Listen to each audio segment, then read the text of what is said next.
Hola, buenas noches, bienvenidos, es un gusto como siempre saludarlos. Está terminando este miércoles, soy María Camila Orozco y aquí comienza Zona Franca. Vamos a hablar nuevamente del más grave y más sangriento ataque contra el Estado de Israel luego de su fundación y recién salido del Holocausto judío que se dio este fin de semana. Es el ataque de Hamas. De momento van más de 1000 personas muertas, israelíes y mucho más heridos, y ni qué hablar de la cifra de palestinos que han caído del otro lado de la frontera, víctimas después del ataque, víctimas de este ataque terrorista de este grupo extremista. No hay cifras todavía concretas, pero muy seguramente no van a ser estas las definitivas. A pesar del crudo panorama, todavía el presidente Gustavo Petro no ha condenado públicamente ni abiertamente lo que ha acontecido con Israel. Por el contrario, se ha dedicado a trinar, van más de 100 trinos contra el pueblo de Israel o en favor de Palestina, como usted lo quiera ver, comparando sí en alguno de ellos lo que sucede en Gaza con los campos de concentración, equiparándolos a los judíos con los nazis, hablando de neonazis. Luego de esos trinos, el presidente Petro ha manejado la diplomacia por su cuenta de Twitter. Se han referido portavoces de Estados Unidos reclamándole, reprobando sus inapropiadas comparaciones. No, that is not true and No, eso no es cierto, y ese tipo de comentarios de otros líderes ciertamente no ayudan y no son indicativos de lo que realmente está sucediendo. Israel tiene todo el derecho a defenderse. El terrorista que llevó a cabo este ataque debe rendir cuentas. Esperemos plenamente que nuestros socios israelíes coordinen su respuesta con el derecho internacional, por lo que este tipo de comentarios del presidente Petro u otros no ayudan ni reflejan las circunstancias en el terreno. Al presidente Petro también le hablaron 12 ex cancilleres de diferentes corrientes políticas de los últimos 30 años, quejándose, protestándose por el manejo de la diplomacia en Colombia sobre esos pronunciamientos. De eso vamos a hablar, del manejo de la diplomacia, del tono del presidente Petro a propósito de esta nueva guerra que es en Oriente. Bienvenidos, aquí comienza la discusión.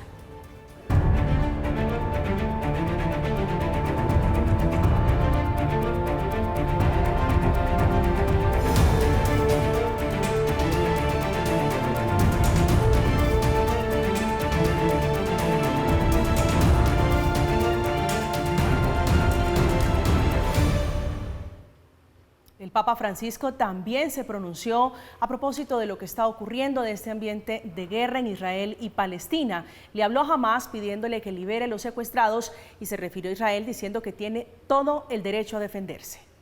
Continuo a seguir. Sigo con dolor y aprensión lo que está sucediendo en Israel y Palestina. Tantas personas murieron, tantos resultaron heridos. Rezo por aquellas familias que vieron un día de fiesta convertirse en un día de luto y pido que todos los rehenes sean inmediatamente liberados. Es el derecho de quienes son atacados a defenderse. Pero estoy muy preocupado por el asedio total en el que viven los palestinos en Gaza, donde también ha habido muchas víctimas inocentes. Para la discusión, para el diálogo de lo que está ocurriendo entre Israel y Palestina, hemos invitado a Gabriel Becerra, que es representante a la Cámara por el Pacto Histórico. Representante, buenas noches, bienvenido a Zona Franca. Buenas noches, María Camila, un saludo especial también a nuestra audiencia. Gracias por aceptar esta invitación. Está con nosotros Sandra Borda.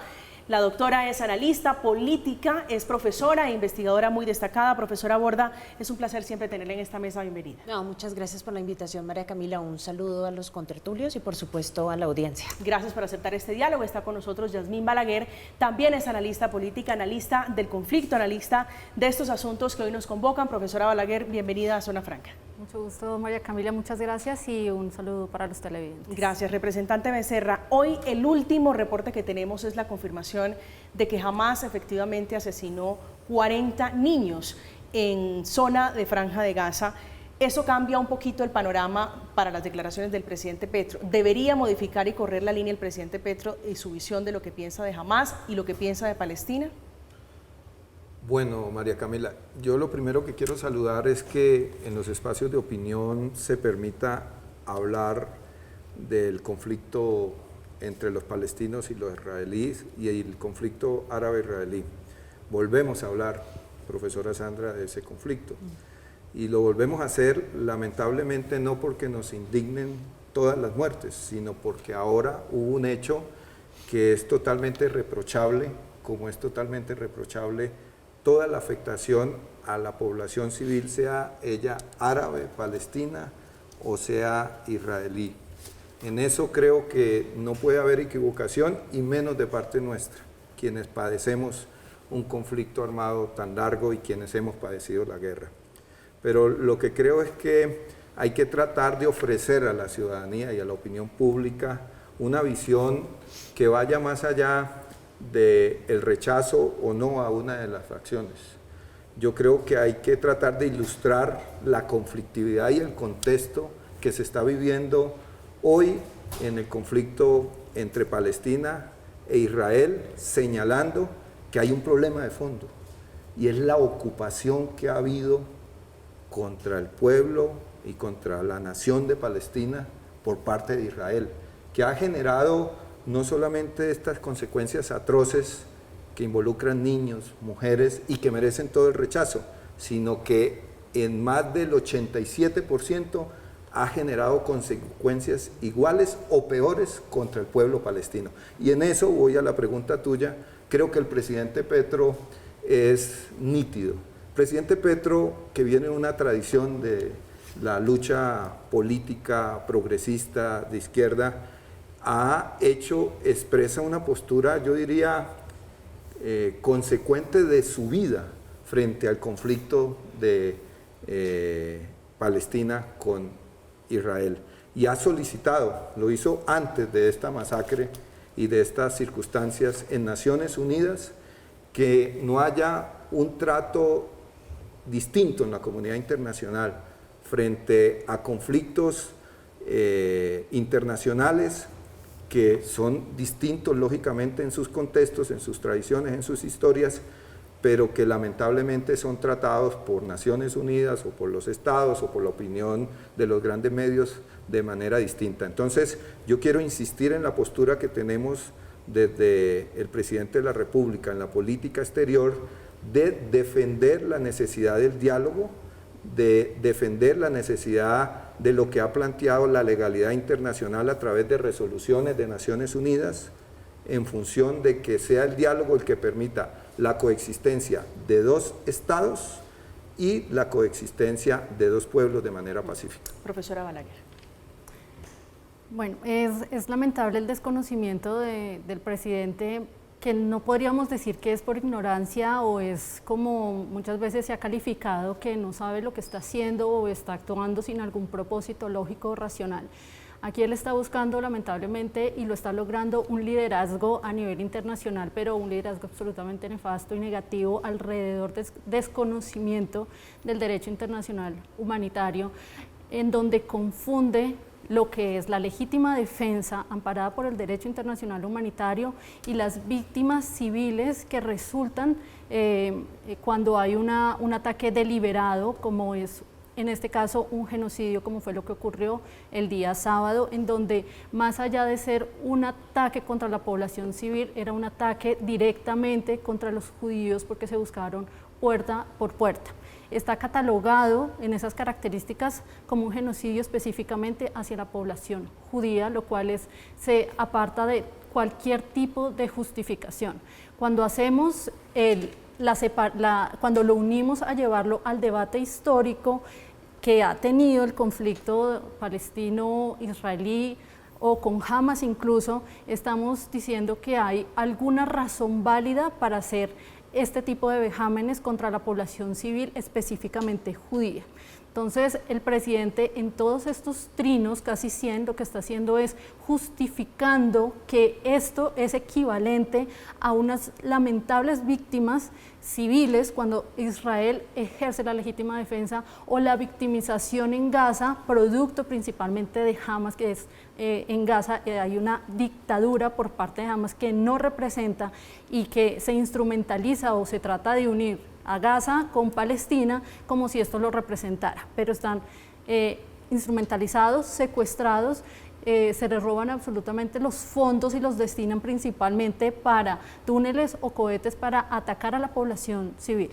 Ahora, para los organismos judíos internacionales, en el IRA, por ejemplo, con sus siglas en inglés, que es en español la Alianza Internacional de Recuerdo del Holocausto, que es el que define lo que es antisemitismo y hace el decálogo de estos términos y al cual se acogen los organismos a nivel internacional y los estados democráticos, y en el cual Colombia lo adoptó el año pasado, establece que es antisemitismo cuando se compara el Holocausto con cualquier otro crimen. Hacia allá quiero ir, Yasmín. Usted integra o es integrante de la comunidad judía en Colombia.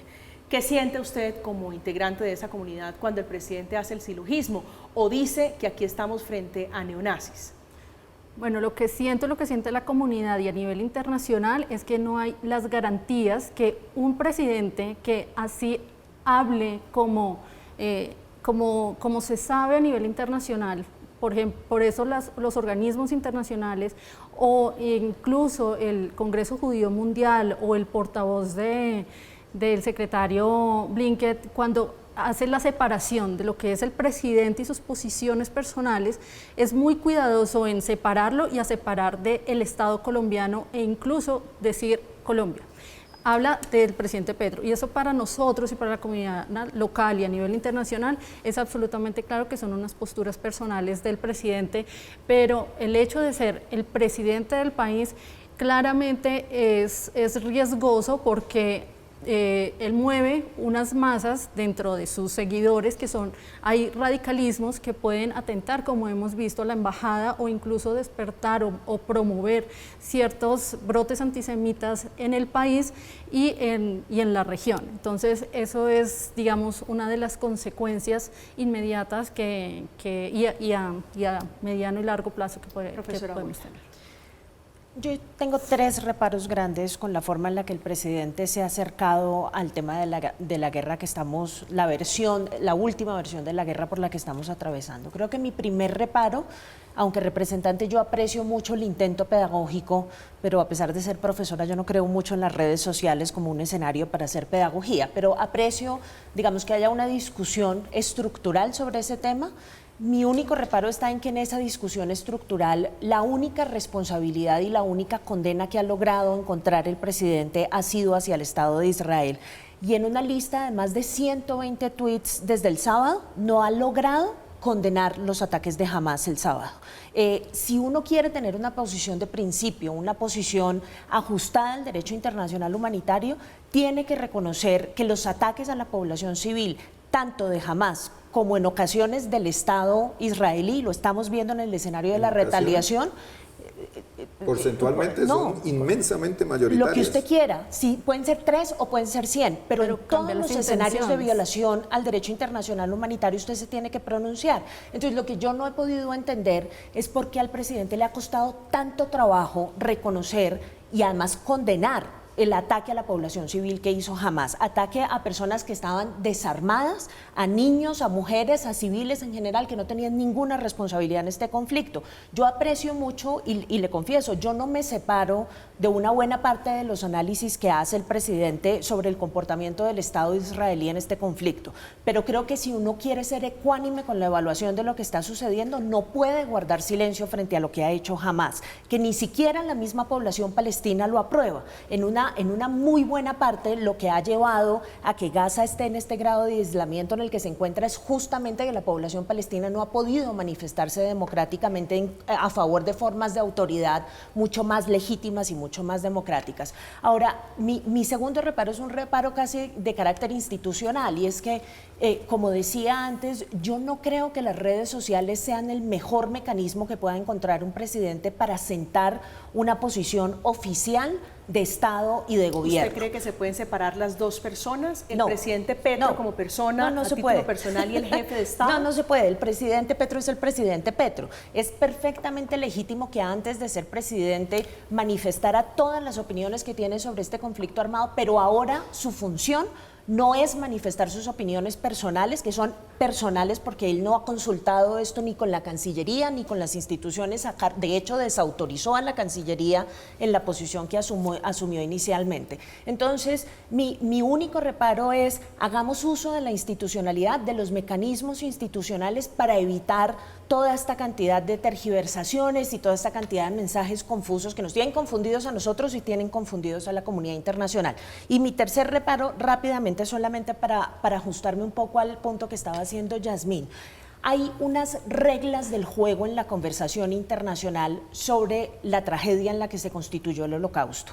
Y una de esas reglas del juego tiene que ver básicamente con la necesidad de guardar un cuidado enorme y tener un rigor gigantesco a la hora de hacer comparaciones y analogías.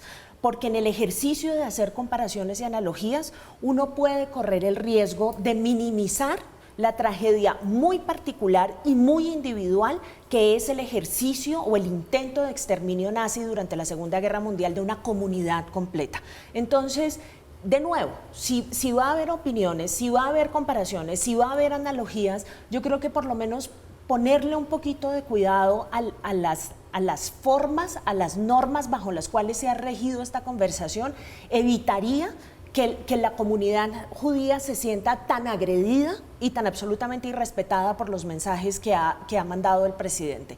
Yo creo que aquí hay que sentarse a mirar con mucho cuidado cuáles son los términos y cuál es el uso de las figuras discursivas que se hace para pronunciarse y de esta forma, entre otras cosas, generar un efecto mucho más importante el que se está generando, porque además esto está yendo en contra del proyecto del gobierno de ser líder internacional. Nadie se está tomando esto en serio afuera. No hay un solo país que en este momento haya levantado la mano y haya dicho sigamos la propuesta que está haciendo el presidente Gustavo en materia del conflicto que estamos presenciando, porque 120 tweets no son una forma de ejercer liderazgo internacional y mucho menos de aportar a la solución de un problema tan absolutamente trágico como el que estamos presenciando. Representante. Yo no lo veo así, empezando por lo último. Creo que la comunidad internacional se está pronunciando hay a favor de la legalidad. Que aquí estamos frente a la ausencia de una disculpas del presidente Petro. No, digamos, la comunidad internacional que actúa, yo diría, por fuera de los fundamentalismos, apela a la legalidad internacional.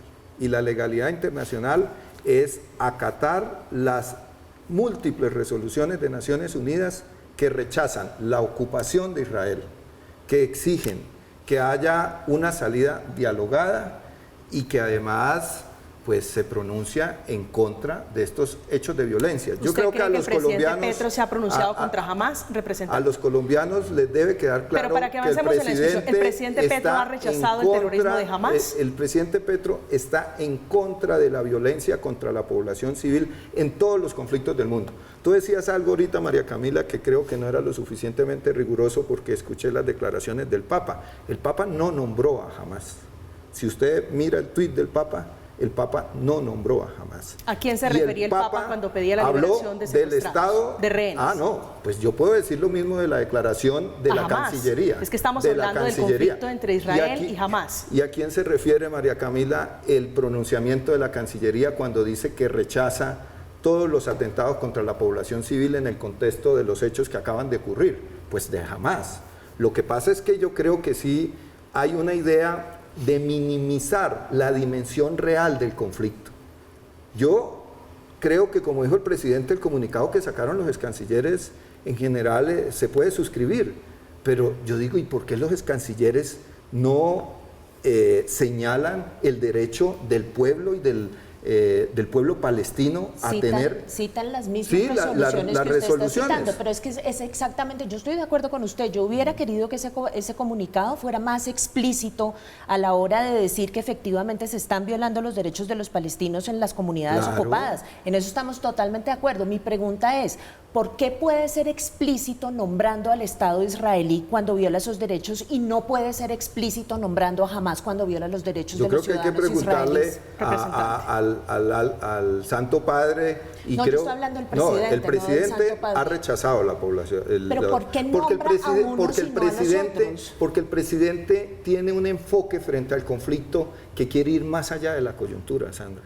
El presidente pero no va más allá de la coyuntura cuando nombra al Estado israelí como violador de derechos. ¿Por qué no puede hacer lo mismo con Hamas? Me encantó el tuit que sacó el presidente en una lógica pedagógica, compartiendo que en Twitter y en redes sociales es muy difícil hacer pedagogía, del senador JP, que lo que quiere es hacer política con el tema. Y el presidente le explicó, pero le explicó muy bien algo que la ciudadanía no conoce, Tú no puedes equiparar la actuación del Estado de Israel, que es un Estado reconocido ante Naciones Unidas, miembro pleno, a la actuación de un grupo ultrafundamentalista, religioso, terrorista, como Hamas. Porque la autoridad... Porque Sandra, tú que eres internacionalista, la autoridad, pero porque tienen rigor con unas comparaciones y no con no las es Hamas. ¿No? Quien gobierna en Palestina no es Hamas, es la autoridad nacional palestina. La pregunta es por qué tienen rigor con unas comparaciones y no con las otras. ¿Dónde no está el rigor? ¿Cómo van a comparar el Estado israelí con el Estado nazi? ¿A usted le parece que eso yo estoy totalmente de acuerdo. Bueno, pues lea el tuit del presidente. Yo estoy totalmente de acuerdo. Eso fue lo que dijo pero el eso me da la oportunidad para decirle algo. Perdóneme, hay rigor en unas comparaciones, pero no en las otras. Pero te voy a dar una explicación a ese si no van a aplicar el mismo estándar para analizar el conflicto, ¿por qué nos están diciendo que es que están que su posición es una posición que no defiende ni la verdad? Porque así como no es homogéneo cuando se habla de Palestina y de sus actores en este conflicto, no es homogéneo Israel y los actores que se mueven ahí. Ahí hay sectores del sionismo que son fascistas, que son nazistas. A mí no me queda ninguna duda. Ver al ministro de Defensa reunido con sus generales y hablar de los palestinos como bestias humanas, no se literalmente bestias humanas, me parece que es algo yo irracional. Creo que nadie discutiría usted está hablando... Nadie discutiría, perdón un segundo, nadie discutiría que hay sectores al interior de Israel que no aprueban las prácticas del gobierno. Venimos de un momento de protestas durísimas en contra de Netanyahu por desaprobar, por autoritario, por tratar de minar la autoridad de la Corte Suprema. Con eso estamos totalmente de acuerdo. Mire, mi única solicitud en esto es que si vamos a jalarle al rigor, le jalemos al rigor en todos los términos. Entonces, a mí no me queda claro por qué una comparación de esa naturaleza, que yo considero que es totalmente inaceptable. Jamás no son los palestinos, y ciertos sectores de Israel, autoritarios y demás, no representan la opinión de todos los israelíes y de toda la comunidad judía frente a la forma en la que se está manejando este conflicto. Pero sí son de un olímpico increíble, sí es el presidente de la República, de un olímpico increíble, comparando al ejército israelí con la Alemania nazi. Yo creo que el mínimo nivel de sensibilidad histórica le demuestra a uno que eso es una comparación absolutamente inaceptable. Sobre todo cuando tenemos por lo menos 6 millones de judíos víctimas de los nazis. Profesora Yasmín. Sí, para contestarle al representante, hablando de la legalidad que él dice que se ajusta al presidente Petro, precisamente en el año 2020 Colombia adoptó el decálogo de la Alianza Internacional contra el Recuerdo del Holocausto, en el cual se define qué es antisemitismo y define que uno de esos puntos es precisamente la comparación del Holocausto con cualquier otro crimen o cualquier otro también atentado contra la población civil, por mayor dimensión que sea, porque es que las características del Holocausto no se repiten y no se compadecen de ningún otro acontecimiento similar en la historia. El presidente Petro lo atraviesa y pasa por esto deliberadamente.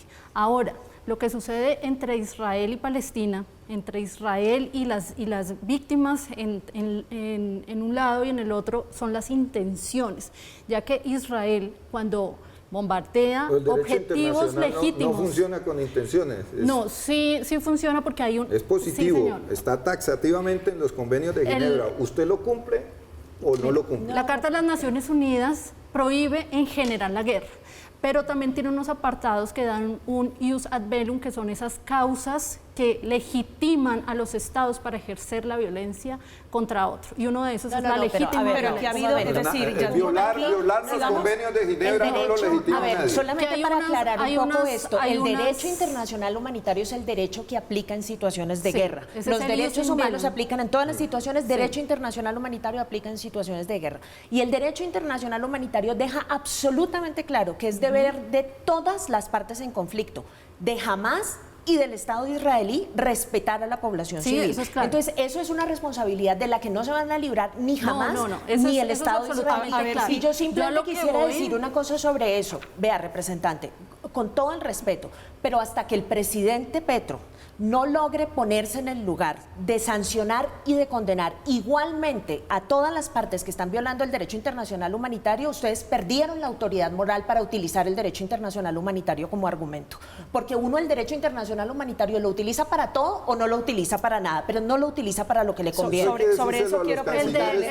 Ya vamos a hablar de los cancilleres representantes. Termino mi idea, porque en la ONU, del ataque de Hamas, pero también de la respuesta de Israel, para mí desproporcionada, afectando también a la población. Claro que sí, por eso supuesto, no es condenable, eso no es censurable también. Civiles del otro lado en Palestina. Hay que analizarlo y quiero terminar la idea de lo de la ONU. La ONU en general prohíben las guerras, pero también no hay prohibición legal de las guerras. Las guerras no son un ejercicio ilegal. El derecho internacional humanitario regula las prácticas de las guerras y los conflictos en la armados. ONU está estipulado que hay también unas causas que legitiman este uso de la fuerza cuando es para la legítima defensa, el derecho a la legítima defensa, que es lo que ha dicho el Papa, que es lo que ha dicho el portavoz de Blinken, porque se están amparando en esa legitimidad para autoconservación de los estados. Pero exige proporcionalidad y respeto al derecho internacional humanitario. ¿Por qué no le aplican lo mismo a los palestinos que llevan 75 años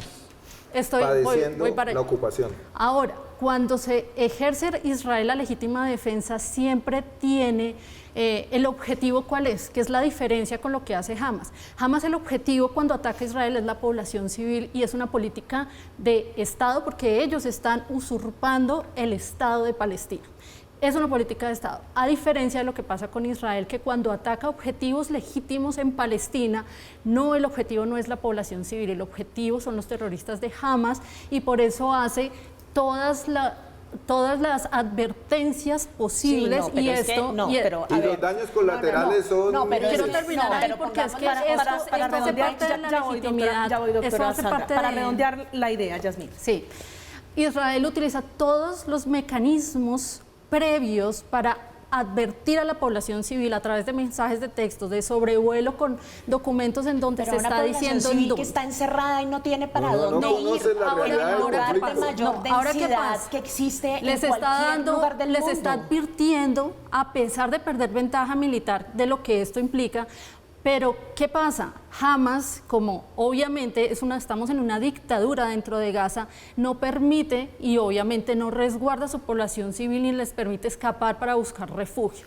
No se puede chantajear a Israel porque van a caer civiles para que no ejerza la legítima defensa. Para el derecho internacional humanitario es claro que quien afecta a la población civil no es el que ejerce la legítima defensa haciendo todo este control de riesgo de la población civil, sino quien deliberadamente la pone en la línea del fuego. No se puede hacer control de los ataques sobre la población civil en una zona como Gaza, que es la zona más densamente poblada que existe sobre la faz de la tierra. Claro que se puede defender, pero el problema es que hay que ser realista con el análisis. O sea, decir que les están mandando mensajes de texto para que se resguarden es presumir que tienen a dónde irse. Y adicionalmente, hoy Naciones Unidas lo estaba diciendo, los pocos campos de resguardo que hay de Naciones Unidas ya no tienen ni comida, ni tienen agua, ni tienen combustible porque todo lo cortó Israel. La orden del Ministerio de Defensa de Israel era cortar la entrada de todos los insumos a Gaza. Entonces, ¿cómo va a decir uno? Es que también pongámonos sensatos con los argumentos. ¿Cómo va a decir uno que la población civil no termina siendo afectada cuando le quita el agua, la posibilidad de recibir comida, la posibilidad de recibir combustible y adicionalmente la bombardea desde lejos? Es que yo creo que parte de del ejercicio que hay que hacer para tener un discurso medianamente legítimo acá es reconocer que ambas partes están violando el derecho internacional humanitario. Es precisamente el chantaje que quiere Hamas, que caigan absolutamente todos alrededor para que Israel evite precisamente la defensa. No es un argumento de Hamas, eso es un argumento de Naciones Unidas que tiene campos dentro de Gaza. Por eso Israel hace todo lo posible para resguardar y para proteger, porque si hay alguien que le interesa en esa zona, la población palestina, es Israel. Al único que le interesa Palestina, a los únicos, y eso se demuestra antes del 2005 cuando Israel hacía posición en Gaza, en donde lo que hoy es Palestina como un Estado reconocido con unas instituciones que estaban floreciendo cuando Israel estaba allí, que le ayudó incluso en su proceso democrático de las elecciones y económicamente, que todo se echó a perder cuando llegó Hamas al poder. Y obviamente Israel en su protección, en su conservación del Estado, obviamente tiene que hacer toda la protección de las fronteras. Estamos hablando que hay un grupo terrorista que no reconoce la existencia de Israel ni de los judíos. Entonces aquí no estamos hablando de dos actores que puedan sentarse en una mesa a negociar cosas objetivas, porque para Israel es innegociable la existencia de su Estado. Mientras que para Hamas es un punto también negociable la existencia de Israel. Quiero regresar al papel del presidente Gustavo Petro, a este llamado de atención, tal vez si usted lo quiere interpretar de esa manera, que hace Estados Unidos sobre los comentarios del presidente Petro. ¿Usted cómo cree que va a terminar saliendo esto, hablando en el terreno de las relaciones internacionales de diplomacia? ¿Cómo va a terminar saliendo esto para Colombia? Yo creo que aún los opositores reconocen que hay una política, que si hay una política que durante este gobierno ha venido avanzando y le permite tener autoridad del gobierno en la política exterior. Es una política exterior que ha logrado, contrario a la tradición misma de la política exterior colombiana. ¿Cuáles son los opositores que reconocen eso? No, yo he escuchado en el Congreso de la República a gente que valora mucho cómo el presidente Petro ha colocado en la agenda los temas ambientales. Que son temas muy Pero hoy estamos hablando de si condena o no un atentado terrorista. ¿Quién de la oposición reconoce hoy ese talante del presidente Petro? La oposición ni conoce, como el señor JP, el conflicto en Palestina y en Israel, y lo que ha querido es aprovechar el momento. Pero como tú me preguntabas sobre la política exterior, yo creo que la política exterior del presidente Petro tiene, digamos, un viraje con relación a otros gobiernos. Se lo voy a preguntar de otra manera. ¿Usted cree que esto nos va a afectar en la relación con Estados Unidos y la relación con Israel? Y dentro de los cambios favorables que ha habido son el relacionamiento con Estados Unidos. Yo creo que digamos, la clase política colombiana y la política exterior colombiana, para nadie, cuando uno estudia política exterior, lo primero que le enseñan es que nuestra política exterior ha estado ligada a los intereses de los Estados Unidos. Y yo creo que ahí no hay, eso justifica las posturas de muchos sectores cancilleres frente al tema de Israel.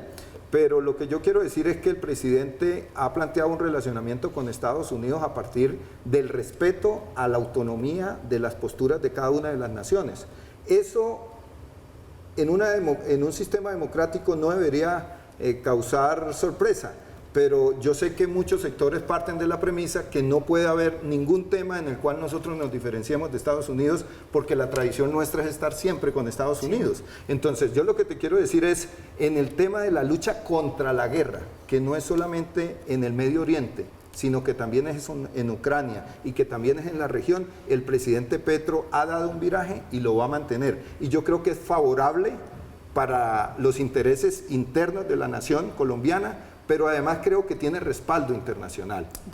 Ningún respaldo internacional. Ya vamos a profundizar sobre eso. Profesora Sandra, ¿usted cree que esto tiene alguna manera de salir bien? Es decir, con esta nota de Estados Unidos, Israel quejándose, el embajador Dagan haciéndole llamado a atención al presidente Petro sobre sus expresiones y sus señalamientos hacia Israel. Yo voy a decir una cosa sobre lo que acaba de decir el representante Becerra, porque creo que ahí voy a coincidir en algo. Yo no creo que la lógica para asumir una posición frente a este conflicto tenga que ser satisfacer a Estados Unidos o satisfacer a Israel.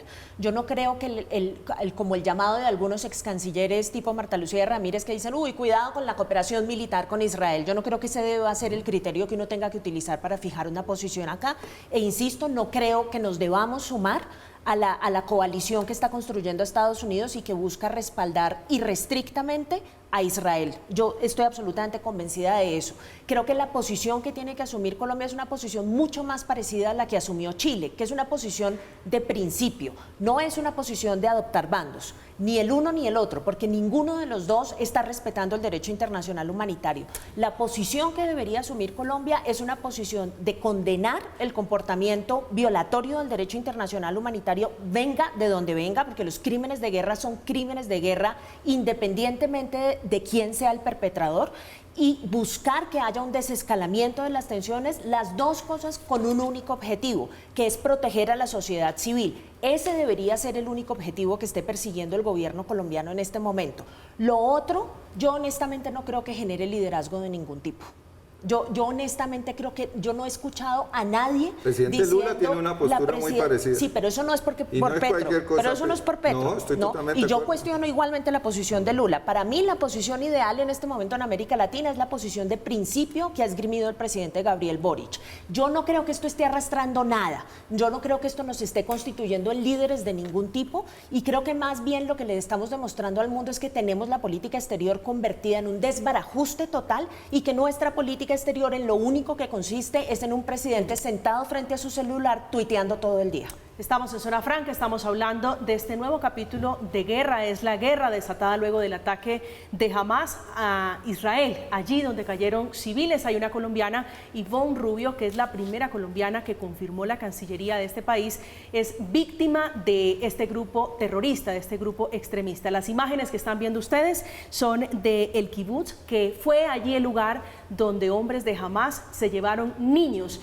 Dice el ejército de Israel, se lo dijo a CNN, que fueron niños, bebés asesinados en presencia de sus padres. Hacemos una pausa, estamos en Zona Franca, ya volvemos.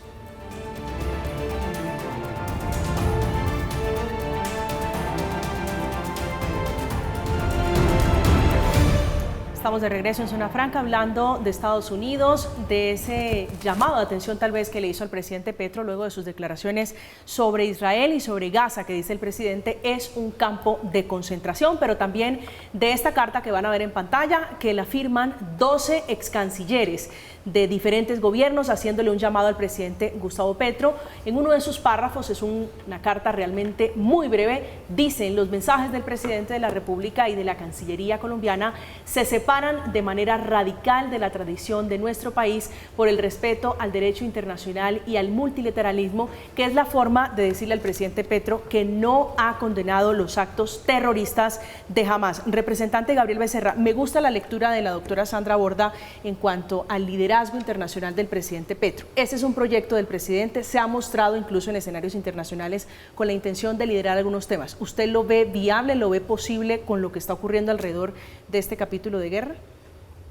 Es que no hay otra opción, porque la crisis que vive Colombia en temas muy estructurales no se solucionan en el marco de la nación colombiana.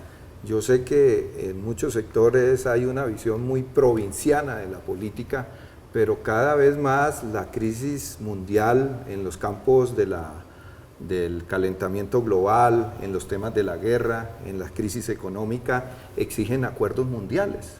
Entonces, yo creo que el presidente, más allá de los señalamientos que se le quieren hacer a propósito de los egos o no en el campo internacional, lo que tiene plena conciencia es que si nosotros queremos ofrecer un proyecto transformador, emancipador, democrático, tienen que abordarse temas problemáticos y soluciones en el campo internacional. Y creo que Naciones Unidas cada vez más se queda corta frente a la respuesta de estos conflictos.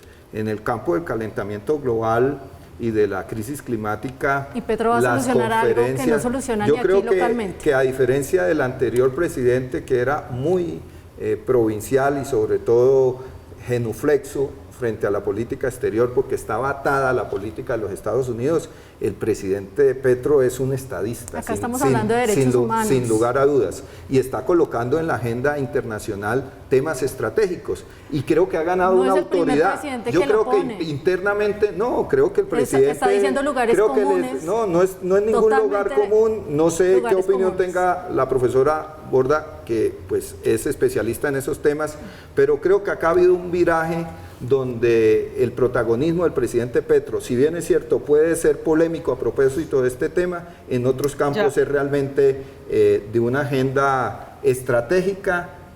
No, se lo preguntaba en este capítulo Israel. No, yo creo que en el tema de la lucha contra la guerra, el tiempo le va a terminar dando la razón al presidente Petro. Profesora Yasmín. No, el presidente está usando cualquier oportunidad para tener visibilidad y popularidad a nivel internacional y llamar la atención a un enemigo común que, digamos, es su lugar natural para poder tener algún tipo de visibilidad y poder movilizar sus, digamos, más radicales seguidores para desviar también la atención de su poca o nula gestión para solucionar lo más mínimo dentro del país, en donde todos los frentes de este Estado están realmente a la deriva. Si ocupa su tiempo para trinar 100 veces, uno dice quién está gobernando este país. Está pegado al Twitter, no solamente o a X, no solamente en este caso, sino prácticamente desde que está en la alcaldía de Bogotá. Entonces uno dice aquí quién realmente o las consecuencias de cómo está el país, claramente es porque no tenemos un liderazgo. El presidente no tiene un liderazgo y se evidencia no solamente en la popularidad tan baja que demuestran las encuestas, sino también en la poca convocatoria, en las calles, en donde él era lo más, era su escenario natural, también lo perdió.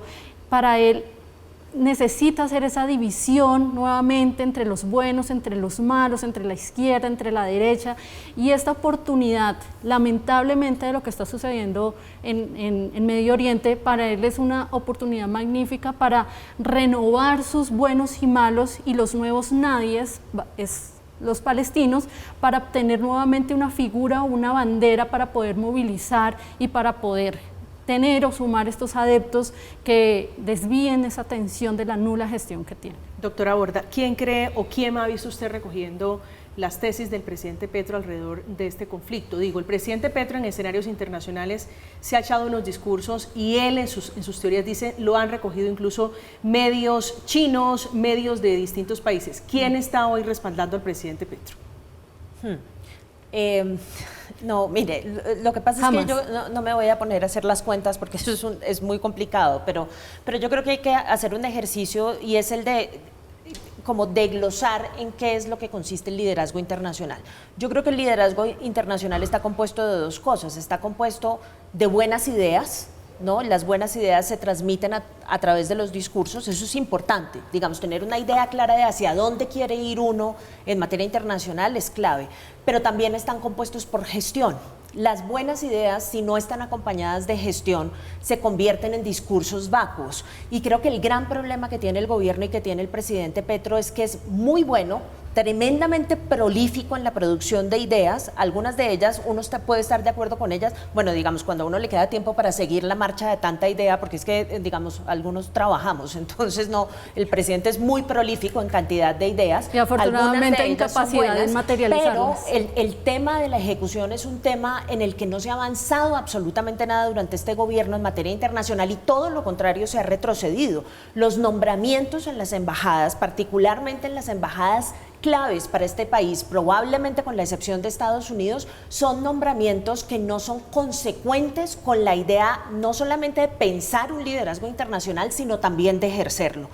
Yo creo que si uno mira una de las áreas que yo considero es el área más efectiva en materia internacional, que es el área, como usted lo decía, representante Becerra, del ejercicio del liderazgo, de gestión internacional en materia de cambio climático, esa área ha funcionado medianamente bien y ha encontrado interlocución en el escenario internacional gracias a la gestión de la ministra de Medio Ambiente y gracias a la gestión del Ministerio del Medio Ambiente. Luego, ¿qué quiere decir eso? Que usted, además de tener un presidente con buenas ideas, necesita instituciones para que esas ideas se vuelvan en realidad y de esa forma gestione la posibilidad de tener reconocimiento, porque el liderazgo no es uno solo diciendo que es líder, sino el resto de la comunidad internacional reconociendo que uno lo es.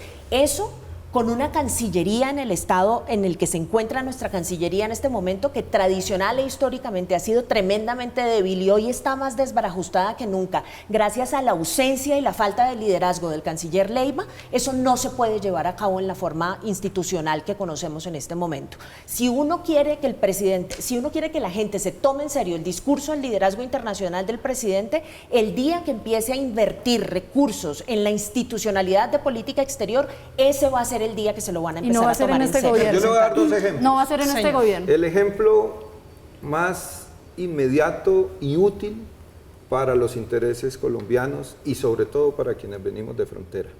El presidente hizo un replanteamiento frente a las relaciones con Venezuela y lo primero que hizo cuando llegó a su gobierno fue restablecer las relaciones, sobre todo porque dejó el fanatismo ideológico para manejar la política exterior y se fue a priorizar los intereses nacionales, que es muy importante en política tiene toda la razón, y una de las razones por las que uno se toma en serio, una de las razones por las que uno se toma en serio ese esfuerzo, que yo coincido con ustedes, el esfuerzo más importante en materia de política exterior de este gobierno, es porque es un esfuerzo que encontró seguimiento tanto en la institucionalidad del Ministerio de Comercio Exterior con el ministro Umaña, que le ha invertido todo lo que ha podido a la relación bilateral con Venezuela, como la construcción de institucionalidad bilateral. Los consulados que tenemos hoy en día y la intromisión de la Cancillería tratando de que eso funcione es lo que le permite hoy uno decir que el discurso de reformar y de normalizar las relaciones con Venezuela es una realidad, no es solamente la idea del presidente. Bueno, inició bien y el presidente Petro a mí me parece que inició bien, pero se fue generando al día de hoy.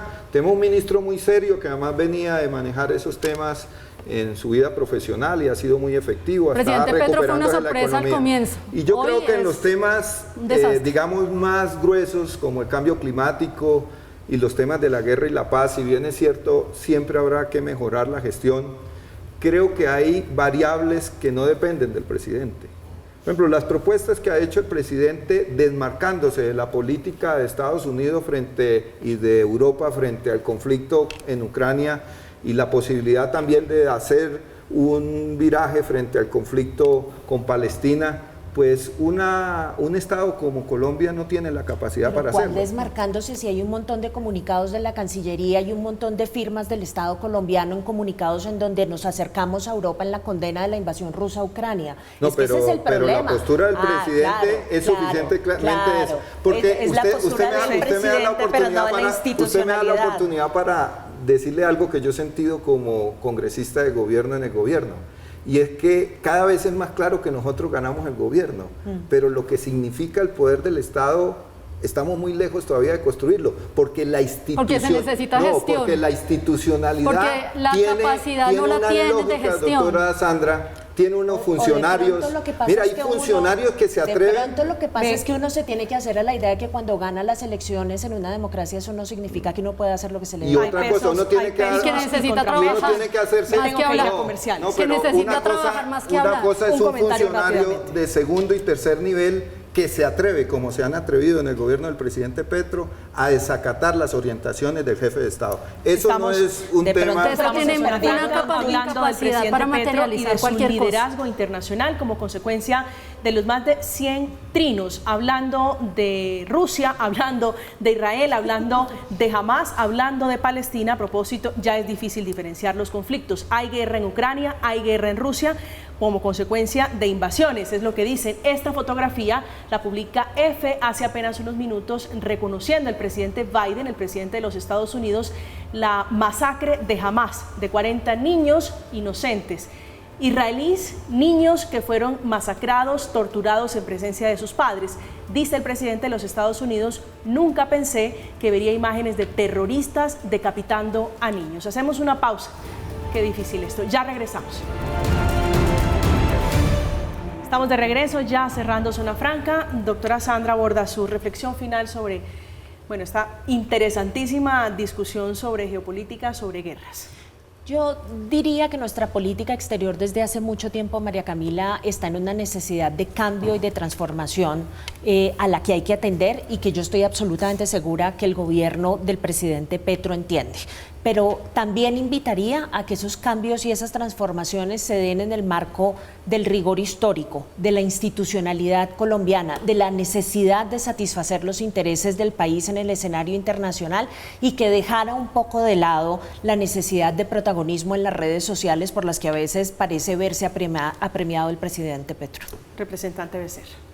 Yo creo que la postura de todos los colombianos es respaldar la política exterior del presidente Petro, que prioriza la paz y está en contra de la guerra. Una política de paz que se basa en la legalidad internacional, por lo tanto, que condene la ocupación del Estado de Israel y su acción violenta con la población civil de Palestina, que lleva 75 años y que representa más del 90% de las víctimas de ese conflicto de carácter civil. Y adicionalmente, la propuesta de realizar una conferencia internacional que permita detener la barbarie que hay en el conflicto palestino-israelí y construir una solución para dos estados, para dos naciones que deben ser capaces de vivir. Otra vez se le quedó colgada la condena Hamás, representante. Quiero recurrir a las palabras del Papa cuando legitima y le recuerda al mundo que Israel tiene el derecho para la legítima defensa. Creo que para el Papa, como para el mundo, como para esta mesa, es claro que al ejercerla habrán víctimas civiles, pero también hace el hincapié de lo que siempre ha hecho Israel.